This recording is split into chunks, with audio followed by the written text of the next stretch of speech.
Real estate exam questions with answers and explanations, part number 5.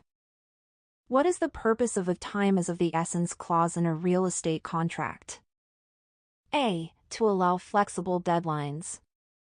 B. To prioritize the buyer's financing. C. To make contract deadlines legally binding. D. To give the seller more time to vacate. Correct answer, C. To make contract deadlines legally binding.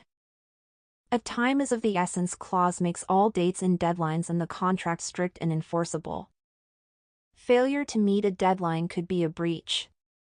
For example, the buyer missed the closing date by 1 day. Because time was of the essence, the seller had the right to cancel. This means the clause made deadlines critical and legally binding. What does specific performance mean in a contract dispute? A. Canceling the contract with a fee. B. Forcing the breaching party to pay double.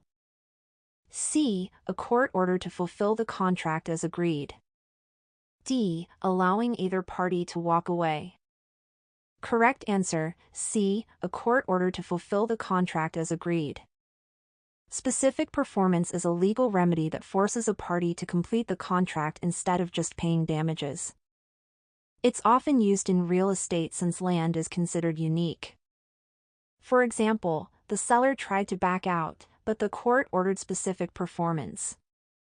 This means the court required the seller to complete the sale.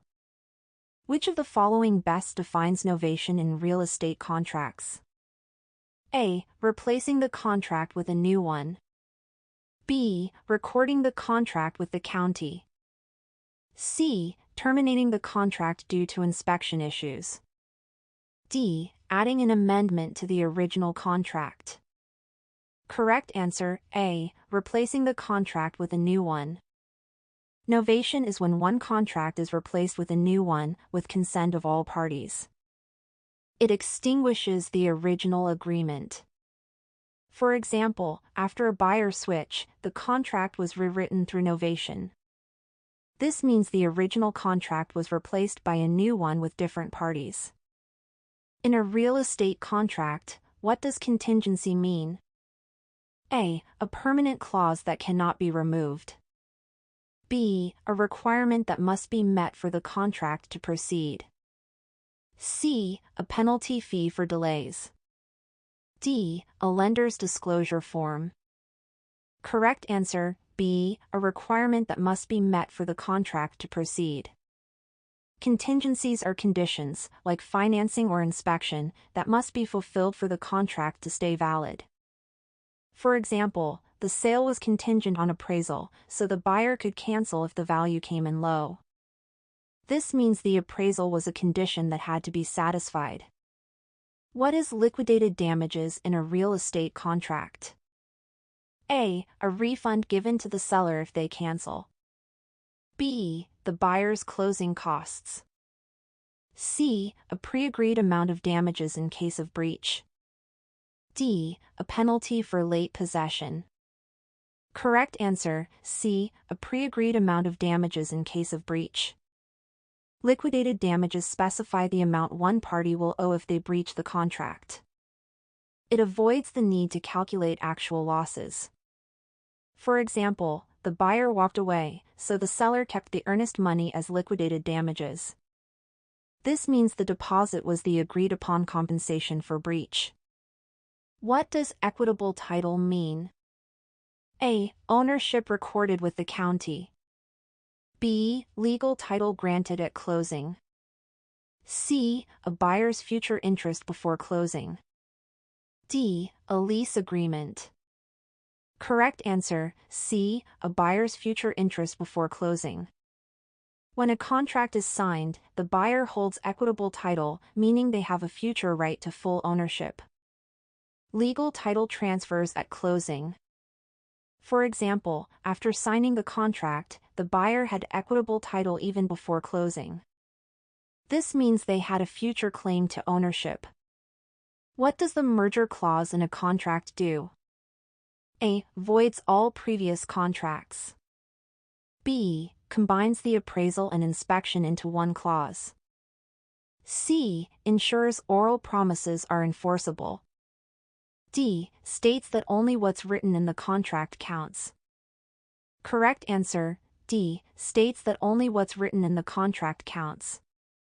A merger clause says that the written contract is the full and final agreement, and no prior discussions or verbal promises apply.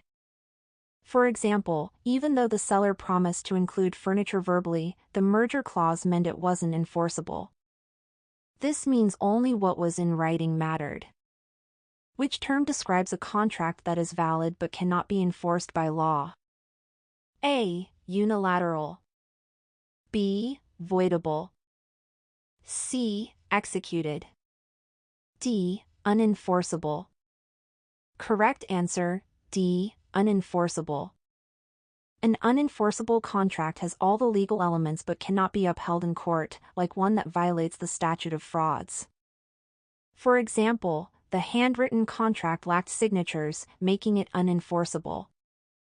This means even though the agreement existed, it couldn't be legally enforced. What does it mean when a contract is executory? A. All parties have fulfilled their obligations. B. The contract has not been signed. C. The contract is fully invalid. D. Some terms are still in progress. Correct answer, D. Some terms are still in progress. An executory contract is one where some terms or actions, like inspections or financing, are still pending before closing. For example, the contract was still executory because the financing hadn't been finalized. This means it was still in process and not yet completed. What is the difference between assignment and delegation in contracts? A. Assignment is for buyers only. B. Delegation replaces the entire contract. C. Assignment transfers rights, delegation transfers duties. D. Both mean cancellation of the contract. Correct answer, C. Assignment transfers rights, delegation transfers duties. In contract law, assignment is giving someone else your rights, like to receive funds, while delegation is handing off responsibilities, like performing services. For example, the buyer assigned the contract to another investor but still had to delegate inspection duties. This means the buyer transferred rights and responsibilities separately.